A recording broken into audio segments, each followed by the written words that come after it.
대한민국 부와 욕망의 1번지 압구정. 밤낮 없이 부야성을 이루고 수백억을 호가하는 아파트와 외제차가 질비한 이 화려한 거리. 이 거리의 이름은 놀랍게도 500년 전 한 남자의 별장 이름에서 따왔습니다. 조선 최고의 킹메이커이자 사람의 목숨을 저울질하던 인간 저울 한명회. 그는 왕의 장인이자 당배 최고의 권력자로서 천수를 누리며 편안하게 눈을 감았습니다. 살아생전 그가 손가락 하나만 까딱해도 한양의 천지가 진동할 정도였죠. 하지만 여러분, 혹시 아십니까? 그가 죽고 17년 뒤 그의 웅장하고 거대했던 무덤은 산산조각 파헤쳐졌습니다. 썩어가는 시신은 관 밖으로 끌려나와 2번 죽임을 당했습니다. 목이 잘리고 시신이 토막나는 끔찍한 부관 참시를 당한 겁니다. 심지어 그 잘린 목은 한양 저작거리 한복판에 높이 내걸렸습니다. 평생 절대 권력을 쥐었던 승자. 대체 역사는 왜 그를 이토록 잔인하게 죽였을까요? 소름 돋는 복수극의 진실을 알기 위해선 먼저 한명회라는 인물이 어떻게 탄생했는지 그 피비린내 나는 밤으로 돌아가 보아야 합니다. 사실 한명회의 시작은 권력과는 거리가 먼 아주 비참한 모습이었습니다. 어머니의 뱃속에서 달수를 다 채우지 못하고 7달 만에 태어난 칠삭둥이. 볼품없는 체구와 기이한 외모에 나이 40이 다 되도록 과거 시험에 번번이 낙방하던 동매의 조롱거리였습니다. 결국 그가 38의 늦은 나이에 간신히 얻은 벼슬은 궁궐 구석에서 물시계나 관리하는 말단 직책인 경덕궁직이었습니다.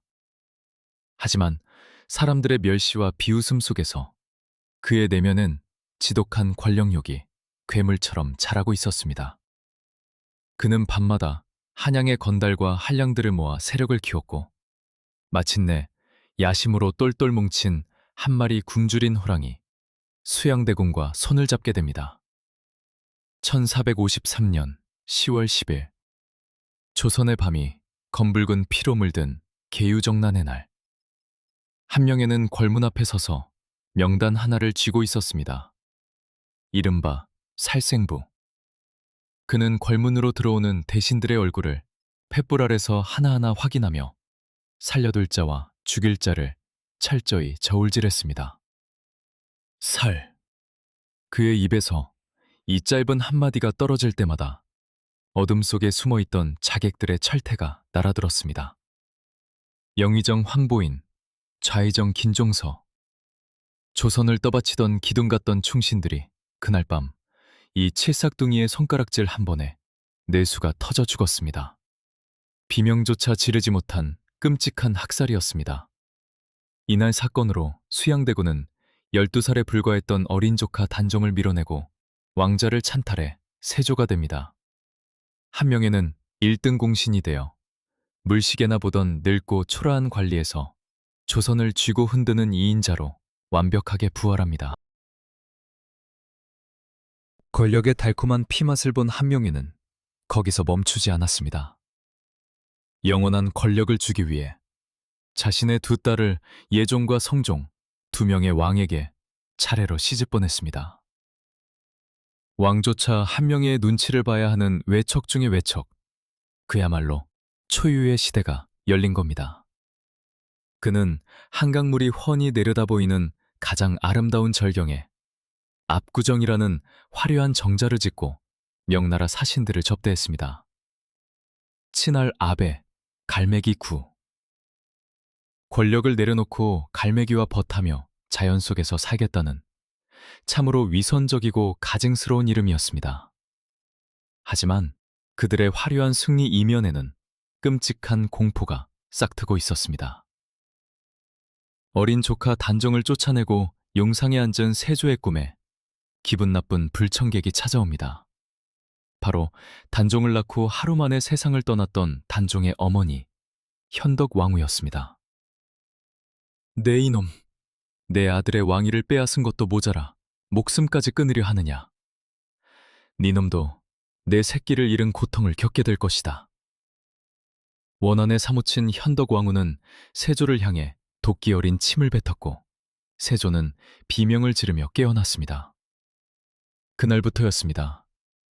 현덕왕후의 가래침이 닿았던 세조의 온몸에 흉측한 종기가 돋아나며 살이 썩어 들어가기 시작한 것이며 이 끔찍한 피부병은 짐승의 저주처럼 그가 죽을 때까지 떨어지지 않았습니다. 공포와 고통에 질린 세조는 급기야 형수이기도 한 현덕왕후의 무덤을 파헤쳐 관을 강물에 내다버리는 조선 역사상 유례없는 패륜을 저지릅니다.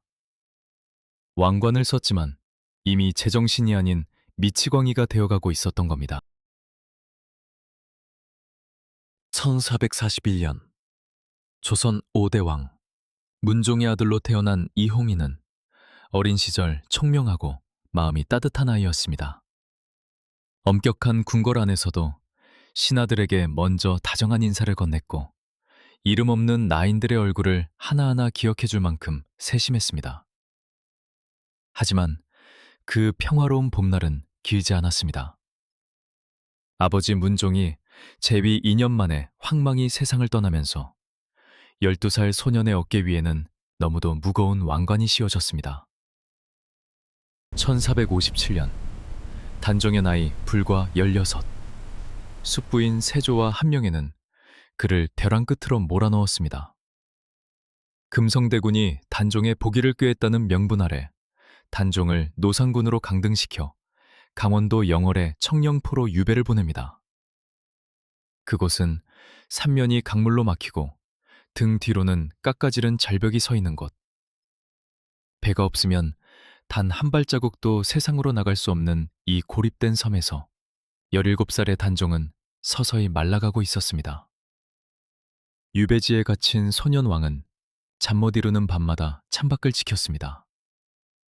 어둠 속에서 들려오는 소쩍새의 울음소리가 마치 자신의 처지 같아 그는 타들어가는 심정으로 시를 써내려갔습니다. 원한 맺힌 새 한 마리가 궁궐을 나오니 외로운 그림자, 첩첩산 중에 짝이 없구나. 밤마다 자려 해도 잠들지 못하고 해마다 하늘 없으려 해도 없어지지 않네. 너의 울음소리 괴로운데 내 듣기 또한 괴롭구나. 하지만 이 슬픈 시가 무색하게도 세조가 내린 사약이 영월에 도착했습니다. 사약을 마시고 단종은 피를 토하며 숨을 거뒀습니다. 죽음 앞에서도 세조의 자비는 없었습니다. 역적의 시신을 거두는 자는 삼족을 멸하겠다. 왕의 시신은 차가운 동강에 내던져졌습니다. 누구 하나 나서는 이가 없었습니다. 시신 근처에만 가도 온 집안이 능지처참을 당할 판이었으니까요. 그때 칠흑 같은 어둠 속에서 한 사내가 강물로 뛰어듭니다. 영월의 호장, 지금으로 치면 말단 마을 이장쯤 되는 어몽도였습니다. 그는 한밤중에 지게를 가져와 아들들을 불렀습니다. 아들들은 사시나무 떨듯 떨며 아버지를 결사적으로 말렸죠. 아버지, 이러다 우리 집안이 몰살당합니다. 제발 참으십시오. 그때 어몽도가 던진 말은 권력에 미쳐 돌아가던 세상을 향한 날카로운 비수였습니다. 위선자사, 아원감심. 옳은 일을 하다가 죽는다면 나는 기꺼이 달게 받겠다. 그는 꽁꽁 언 소년왕의 시신을 등에 업고 짐승들이 울부짖는 눈 덮인 험한 산을 올랐습니다. 언 땅을 맨손으로 파고 단종을 묻었습니다. 어몽도가 목숨을 걸고 지킨 것은 인간이라면 마땅히 지켜야 할 최소한의 도리였습니다. 사람들은 압구정의 화려한 잔치 소식에는 침을 뱉었지만 이름 없는 관리가 지게를 지고 산을 올랐다는 이야기에는 눈물을 흘렸습니다. 오늘날 영월에 있는 단종의 무덤, 장릉 바로 옆에는 어몽도의 재앙을 모시는 공간인 정자각이 나란히 마련되어 있습니다. 살아생전 멀리서 임금을 우러러보던 이름 없는 관리가 죽어서는 영원히 왕 곁에 머물게 된 것입니다. 하늘 높은 줄 모르고 권세를 누리던 한명회. 그가 죽고 17년 뒤 연산군 시절 조선을 피바람으로 몰아넣은 갑자사화가 터집니다.